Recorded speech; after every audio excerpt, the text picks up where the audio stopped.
13 de janeiro. A Assembleia Nacional Iraquiana aprova a decisão de Saddam Hussein de ir à guerra. 14 de janeiro.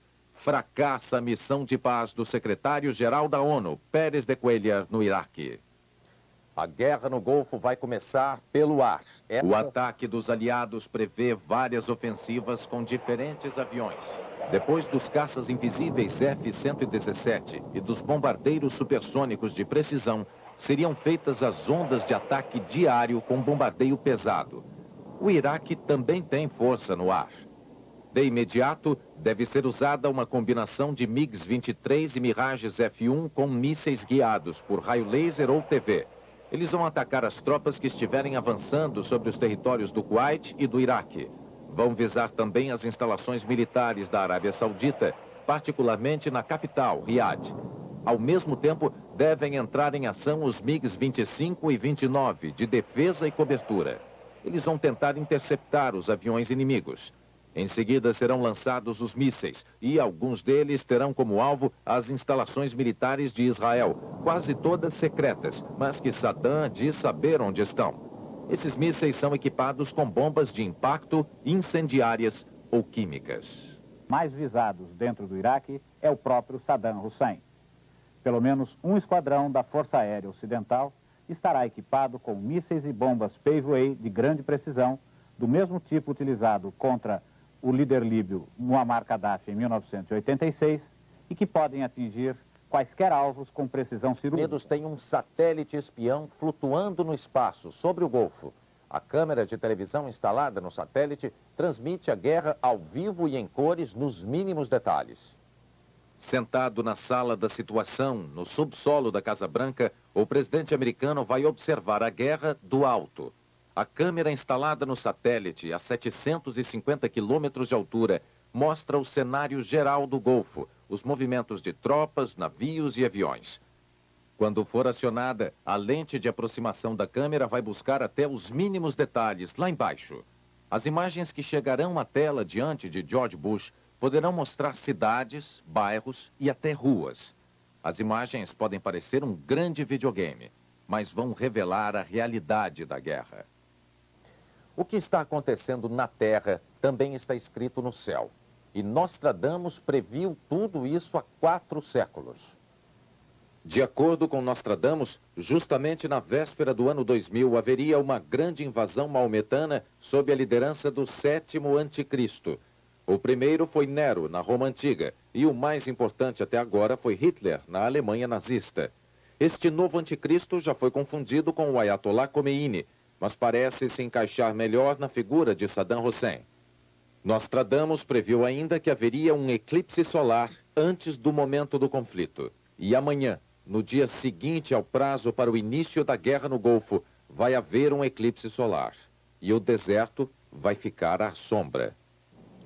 A astrologia diz que o céu vai ter um desenho assim nesta madrugada. Haverá uma conjunção de planetas de extrema força aqui no signo de Capricórnio. E esse é um fenômeno que não acontece há mais de 6 séculos. O que mostram os mapas do Iraque e dos Estados Unidos para essa madrugada, ali na hora H? A concentração planetária aqui está fortíssima, inclusive com planetas lentos que levam muito tempo para chegar aí. A destruição que se organiza dentro de Capricórnio seria como se acabasse um mundo e começasse outro.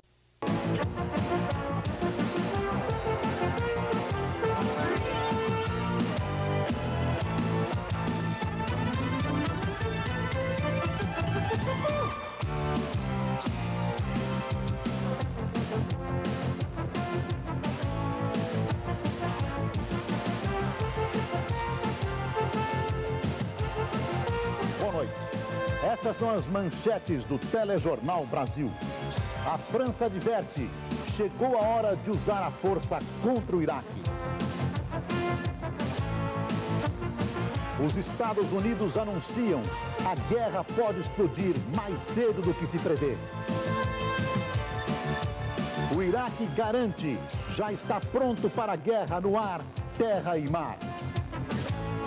O governo brasileiro afirma, só vai entrar no Golfo se for pela paz. E o presidente da Petrobras diz que o Brasil tem estoque de petróleo para mais de 45 dias. A hora da guerra chegou. O conflito no Golfo pode explodir a qualquer momento. É de 7 horas para vencer o prazo dado pela ONU para a libertação do Kuwait. No Brasil, serão 3 horas da manhã. Depois disso, o primeiro tiro pode ser dado a qualquer minuto. Nos Estados Unidos, o presidente Bush adverte: a guerra pode começar mais cedo do que se pensa. De Washington, informa o nosso correspondente Hermano Henning.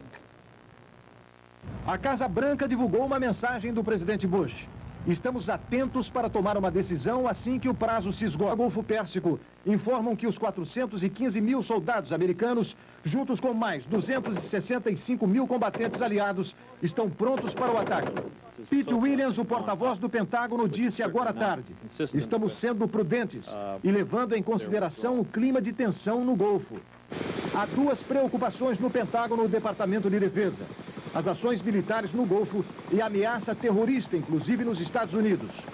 No Mar do Golfo também estão prontos 6 porta-aviões com 450 aviões de combate e mais 1.000 aviões bombardeiros baseados na Arábia Saudita. Estão também prontos para o ataque. O Pentágono não disse, mas é certo que a guerra começará pelo ar. Mais 3 porta-aviões, Theodore Roosevelt, Saratoga e John Kennedy, estão agora navegando no Mar Vermelho em direção do Golfo, onde chegam na quinta-feira, quando estarão também prontos para operar.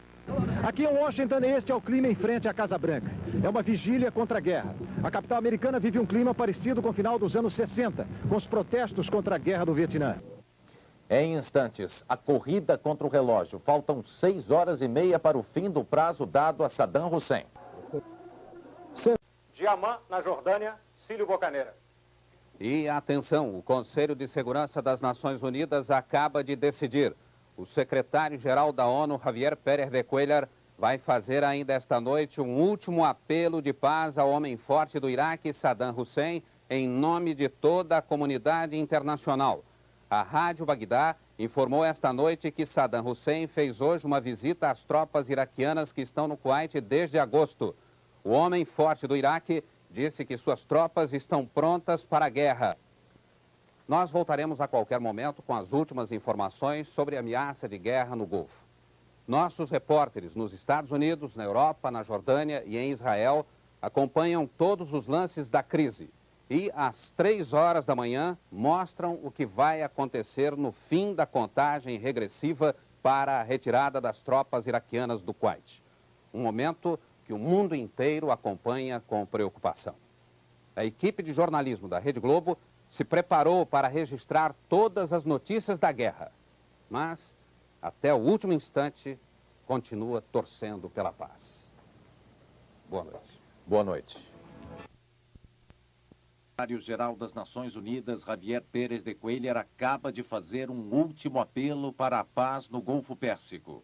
O pronunciamento do secretário-geral da ONU é a última tentativa na busca de uma solução pacífica para a crise no Golfo. Outras informações a qualquer momento. Ele faz um apelo pessoal ao presidente Saddam Hussein. Pérez de Cuéllar diz assim: eu quero trabalhar ao lado dele a favor da paz. Ele diz que Saddam Hussein ainda pode mudar o curso dos acontecimentos que leva inevitavelmente à catástrofe, desde que ele cumpra as resoluções do Conselho de Segurança da ONU. Ele, Pérez de Cuéllar, também está preparado para lutar para que a ONU reveja as sanções econômicas contra o Iraque. Paulo Henrique Amorim, de Nova York. Novas informações a qualquer momento.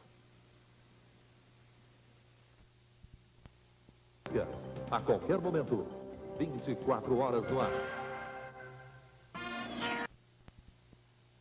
William Bonner, há 4 minutos, o governo dos Estados Unidos está autorizado pela ONU a usar a força para invadir o Iraque.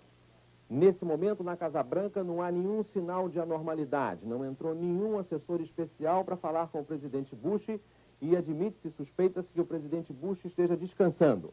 Do lado de fora da Casa Branca, uma grande manifestação, uma grande gritaria, uma vigília, muito batuque, e já foram presas aproximadamente 55 pessoas. A única informação que possa conduzir ao início da guerra é que saíram 2 bombardeiros B-52 da ilha de Diego Garcia, no Oceano Índico, em direção ao Iraque ou ao Kuwait. Surgiu na televisão agora o primeiro anúncio conclamando os americanos a poupar a gasolina, poupar a energia, porque o presidente Bush precisa que os americanos colaborem com ele.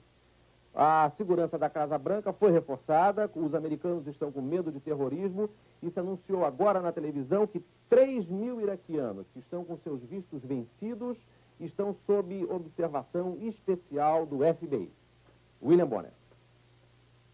A expectativa de todo mundo é a de um massacre das forças iraquianas, mas a reação dos militares de Saddam Hussein deve ser violenta. Apesar da superioridade numérica e tecnológica da Força Aérea Aliada, o Iraque tem como reagir a um ataque. Pode, por exemplo, mobilizar os seus 200 mísseis de médio e longo alcance capazes de atingir quaisquer alvos estratégicos dentro do Oriente Médio. Pode ainda introduzir na luta os seus bombardeiros supersônicos soviéticos preparados quase sigilosamente para ataques de precisão. E pode ainda tentar desequilibrar todo o cenário atacando diretamente Israel. Cílio. Olha, são aqui em Amman quase 7h10 da manhã, são 8h10 em Bagdá, que está uma hora à frente.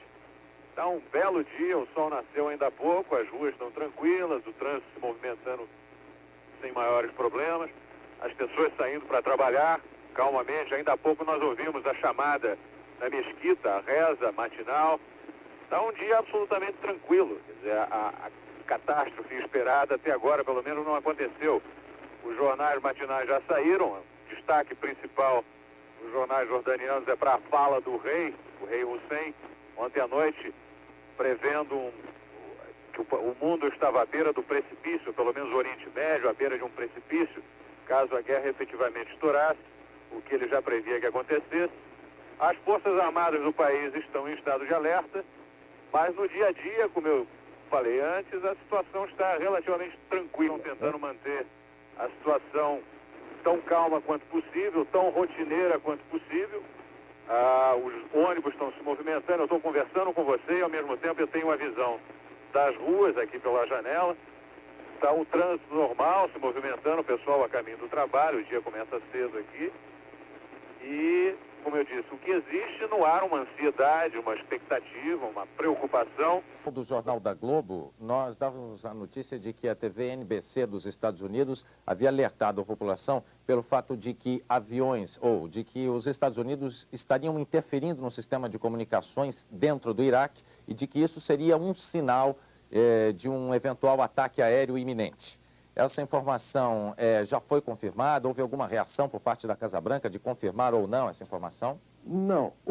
Depois disso, houve uma outra informação muito interessante, dizendo que a partir de agora, na Arábia Saudita, é de se esperar que aconteça muita movimentação, muito barulho, muito movimento de tropas, muito avião levantando o voo e tal. Isso aí é basicamente para confundir as defesas do Iraque. Hora de Brasília, nós estamos encerrando esta edição, mas voltamos a qualquer momento com novas informações sobre a crise e a iminência da guerra no Golfo.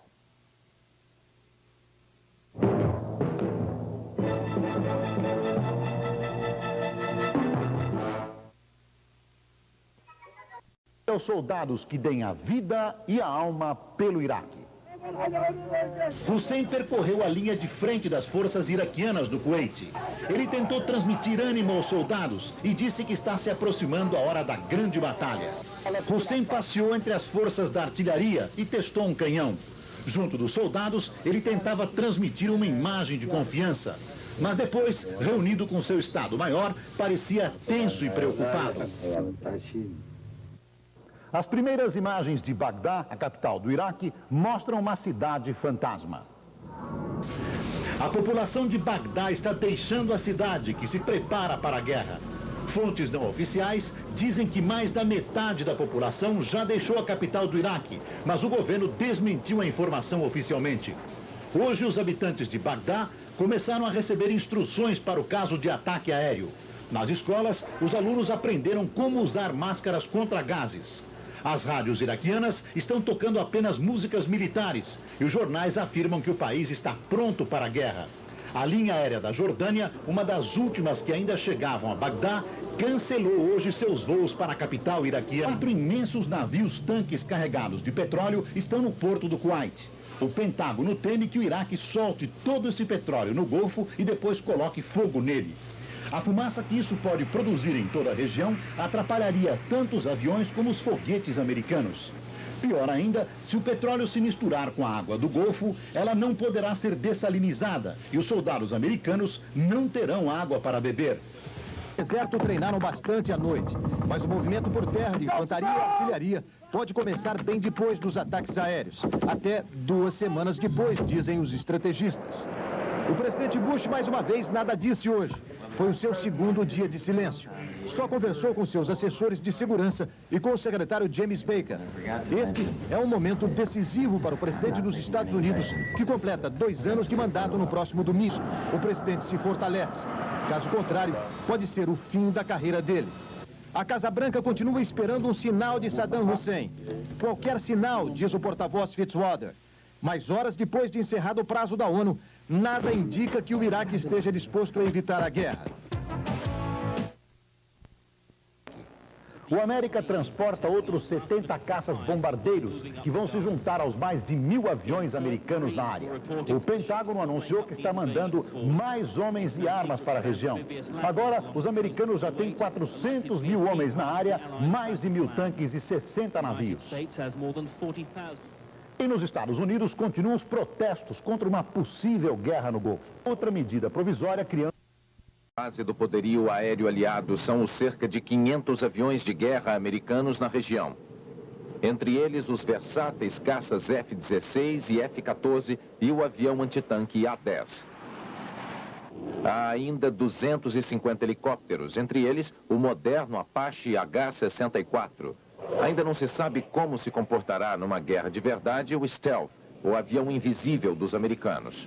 A Grã-Bretanha e outros países da OTAN enviaram caças Harrier, Tornado e Jaguar. A Arábia Saudita integra a Força Aérea com 180 caças. A Força Aérea iraquiana é considerada a melhor entre os países árabes.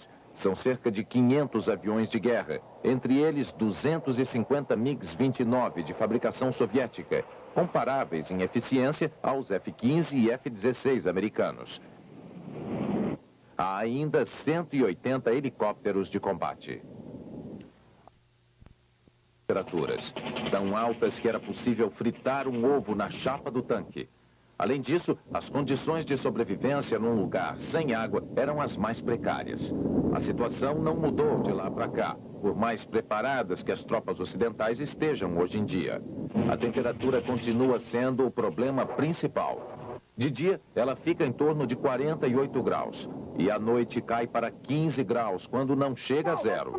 Esta oscilação violenta de temperatura mina o organismo humano. Por isso, as tropas americanas tomam doses permanentes de vitamina A e potássio. A situação fica mais complicada para os pilotos do Alerta Vermelho 2. Em permanente prontidão, eles precisam esperar 20 minutos dentro dos aparelhos pela ordem de decolagem, quando só então o ar refrigerado é automaticamente ligado. Com os equipamentos, o problema permanece. Os circuitos eletrônicos exigem uma temperatura máxima de 30 graus centígrados. Alguns computadores precisam ser mantidos dentro de cápsulas de gás para garantir baixas temperaturas. Já as tropas iraquianas contam com a grande vantagem de uma experiência de 8 anos de guerra no deserto contra o Irã. E todo o equipamento de combate está devidamente climatizado.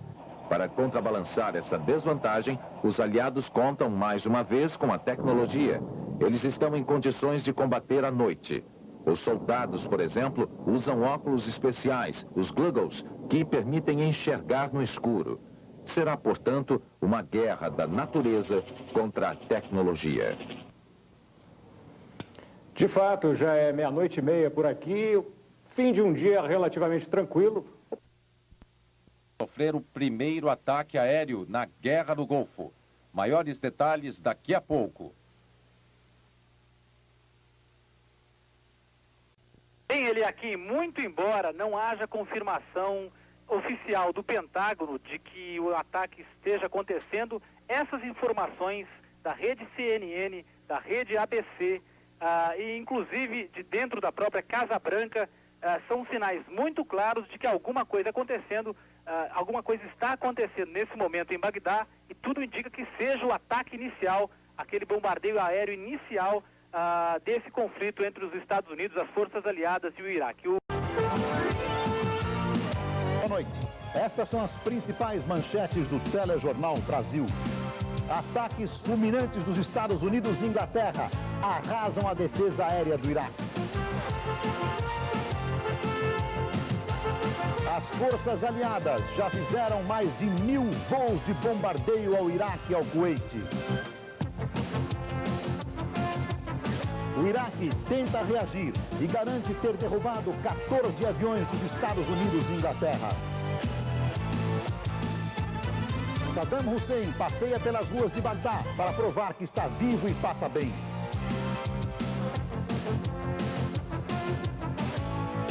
O preço do petróleo cai no mercado internacional. Esta foi a tática usada pelos Estados Unidos e países aliados. Esta foi a primeira arma usada na guerra, o míssil Tomahawk dos navios americanos no Golfo. Esses mísseis causaram um estrago devastador nas defesas do Iraque. Eles voam a baixa altura e podem atingir alvos a centenas de quilômetros de distância.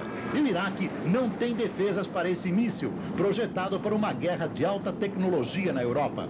Depois dos mísseis, foi a vez dos supercaças F-15, que atacaram bases aéreas, centros militares e outros alvos estratégicos do Iraque. Os F-15 saíam da base de Dhahran, na Arábia Saudita, e eram acompanhados de outros caças, que partiam dos porta-aviões do Golfo. O bombardeio foi intenso e devastador. Arrasada a defesa antiaérea, foi a vez dos gigantescos bombardeiros B-52. Cada bomba levada por esses aviões pesa 1 tonelada e causa um estrago enorme nas linhas inimigas. O divulgado pela rádio de Bagdá afirma que a defesa antiaérea derrubou 14 aviões. Esse número foi desmentido pelo governo americano. A rádio de Bagdá convocou a população do Iraque a não matar os pilotos capturados, porque eles podem ser uma fonte preciosa de informações militares.